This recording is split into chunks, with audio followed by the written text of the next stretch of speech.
Praise the lord. యెహోవా నామమునకు స్తుతి కలుగును గాక. పవర్ ప్రైజ్కి మిమ్మల్ని ప్రేమతో ఆహ్వానిస్తూ ఉన్నాను. ఈ దినం పరిశుద్ధ దినం. పరిశుద్ధంగా ఘనంగా ప్రభును ఆరాధించవలసిన సమయం. సో ఆయనను ఆరాధించుటకు, మనస్ఫూర్తిగా ఆయనను ఆరాధించి ఘనపరచుటకు మిమ్మల్ని ప్రేమతో ఆహ్వానిస్తూ ఉన్నాను. ఈ దినం పరిశుద్ధాత్మ దేవుడు మనతో మాట్లాడుచున్న ఆయన మాటలు దినవృత్తాంతాలు 2వ గ్రంథము 29వ అధ్యాయంలో మనం చూసినప్పుడు, హిజ్కియా ఆ దేశానికి రాజుగా ఉన్నాడు, ఇశ్రాయేలు దేశానికి. ఆయన రాజుగా ఉన్న టైంలో ఆయన ఎవరు అంటే, అతని తల్లి జకర్యా కుమార్తె, ఆమె పేరు అబియా. సో దైవికంగా ఉన్న తల్లి. అయితే అక్కడ వారికి జరిగిన అంటే వాళ్ళ పితరులు చేసిన తప్పిదాన్ని బట్టి వాళ్ళ మీదకు వచ్చిన దేవుని యొక్క కోపంను గురించి వారు ఆలోచిస్తూ వాళ్ళు ఏమంటారంటే, రాజు ఇక లేవీలను వాళ్ళని పిలుస్తూ ఉన్నాడు. లేవీలారా, నా మాట ఆలకించుడి. ఇప్పుడు మిమ్మును మీరు ప్రతిష్ఠించుకొనుడి.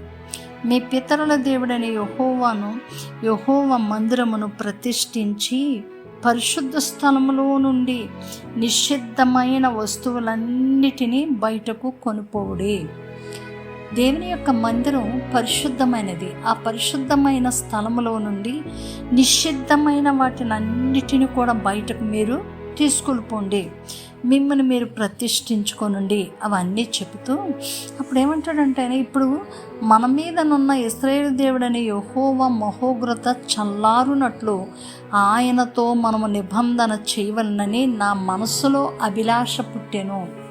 మన పితరుల దేవుడు గొప్పవాడు. మన పితరులు కొన్ని తప్పిదాలు చేశారు. సో అట్లాంటి తప్పిదాలు మళ్ళా మనం చేయకుండా ఆయన యొక్క కోపము చల్లారునట్లుగా మనము నిబంధన చెయ్యాలని నా మనసులో అభిలాష పుట్టింది అని ఈ యొక్క హిజ్కియా చెప్తూ ఉన్నాడు. చెప్తూ అంటాడు, నా కుమారులారా, తనకు పరిచారకులై ఉండి ధూపం వేయుచుండుటకును, తన సన్నిధిని నిలుచుటకును, తనకు పరిచర్య చేయుటకును యెహోవా మిమ్మును ఏర్పరచుకొనెను గనుక మీరు అశ్రద్ధ చేయొద్దు.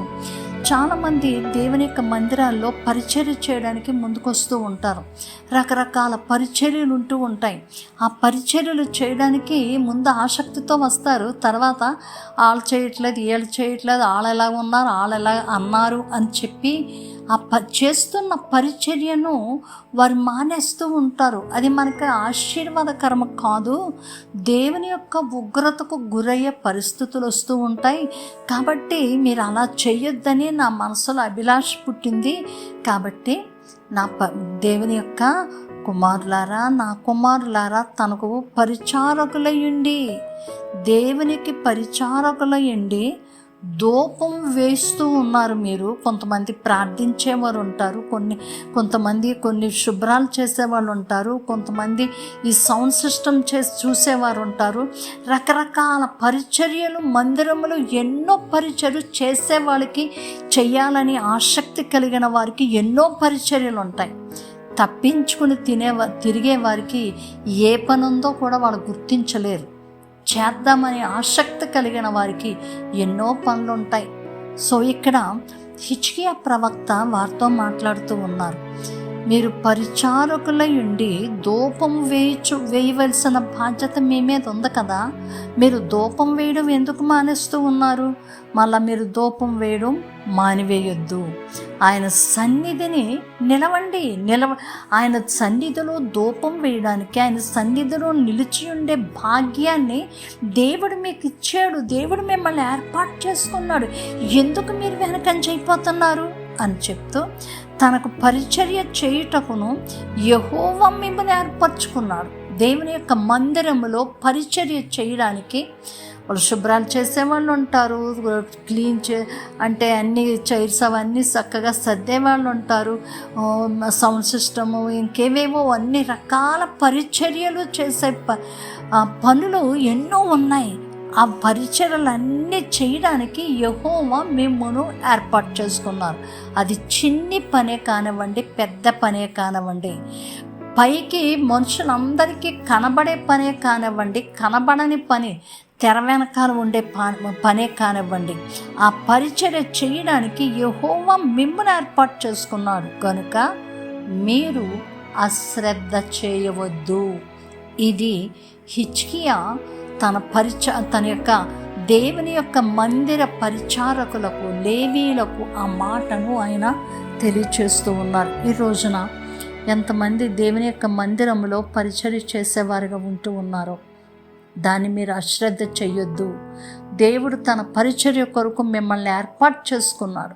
సనుక్కోక గనుక్కోక వాళ్ళ మీద వీళ్ళ మీద మాట్లాడక మీకు అప్పగించిన పనిని నమ్మకంగా చేయండి. ఎందుకంటే మీరు చేసే పనికి తగిన ప్రతిఫలం ఇవ్వడానికి ఆయన ఎప్పుడూ కూడా ఆసక్తితో ఎదురు చూస్తూ ఉన్నాడు. ఎలా తప్పించుకుందామా, ఎలా సాకులు చెప్దామా?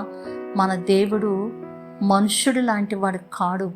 ఆయన ఎలాంటి శక్తి కలిగిన వాడు అంటే హృదయములను పరిశీలించగలడు, పరిశోధించగలడు, పరీక్షించగలడు.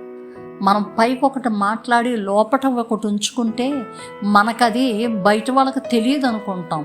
మనుషులను కప్పు పెట్టచ్చు కానీ దేవుని కప్పు పెట్టలేం. సో ఏ విషయాల్లో మీరు అశ్రద్ధ చేస్తూ ఉన్నారో, దేవుని యొక్క మందిర పనిలో ఎక్కడ అశ్రద్ధ చేస్తూ ఉన్నారో, ఎక్కడ మీరు నిలిచిపోయారో, ఎక్కడ దాన్ని వదిలేశారో మళ్ళా చేపట్టండి. నమ్మకంగా పనిచేయండి. నమ్మకమైన వారికి మెండైన ఆశీర్వాదాలు ఇవ్వడానికి ప్రభు ఎప్పుడు కూడా సిద్ధంగానే ఉన్నారు. మరి ఎందుకు ఆలస్యం? దేవుని సన్నిధికి వెళ్లకుండా ఆగిపోతూ ఉన్నారా? పరిచర్య చేయకుండా అశ్రద్ధ చూపిస్తూ ఉన్నారా?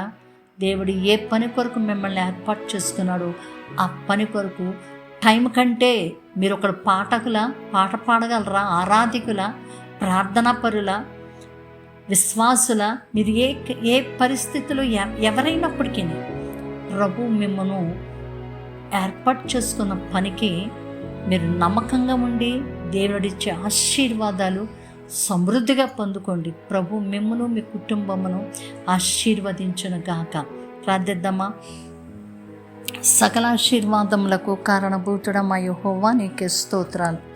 నాయనా, నీ పరిచర్య చేయడానికి, నాయనా నీ పరిచర్యలో, నీ యొక్క మందిరములో పరిచారకులైంది ధూపం వేయటానికి, నీ సన్నిధిలో నిలుచుటకును, దేవా నీ పరిచర్య చేయుటకును మీరు ఏర్పరచుకునే వారిలో ఏ ఒక్కరు కూడా అశ్రద్ధ చూపకుండా, నాయన శ్రద్ధతో, భక్తితో, నాయన మీరు నన్ను చూస్తూ ఉన్నారు అనే ఆ భావనతో వారు ప్రభువా నీ కొరకు పని చేయుటకు నీ కృప మెండుగా అనుగ్రహించి మీరు మహిమ తెచ్చుకొనమని, నీ దీవెనతో నింపుమని, సమస్త మహిమ, ఘనత, ప్రభావాలు మీకే అర్పించుకుంటూ నాయనా మీరు మా కొరకు మీరు చేసేదానికి నాయనా మేమిచ్చేది ఏమీ లేదయ్యా. మేము చేసేది చాలా చిన్నది, మీరిచ్చే ఆశీర్వాదాలు చాలా గొప్పవి. అవి పొందుకునే అర్హత ప్రతి ఒక్కరికును అనుగ్రహించి మహిమ తెచ్చుకొనమని నజరేయుడైన యేసు అతి శ్రేష్టమైన నామమున ప్రార్థించి పొంది ఉన్నాము తండ్రి. ఆమేన్. God bless you. ఈరోజు ఆరాధన, పరిశుద్ధ ధ్యానం త్వరగా లేచి కుటుంబాలుగా దేవుని సన్నిధిలోనికి వెళ్ళి దేవుని మహిమపరిచి ఆయన ఇచ్చే ఆశీర్వాదాలు పొందుకున్నట్లు ఆయన కృప మీకు తోడయండి నడిపించును గాక. మీ ప్రియ సహోదరి షారోన్ సువార్తరాజు.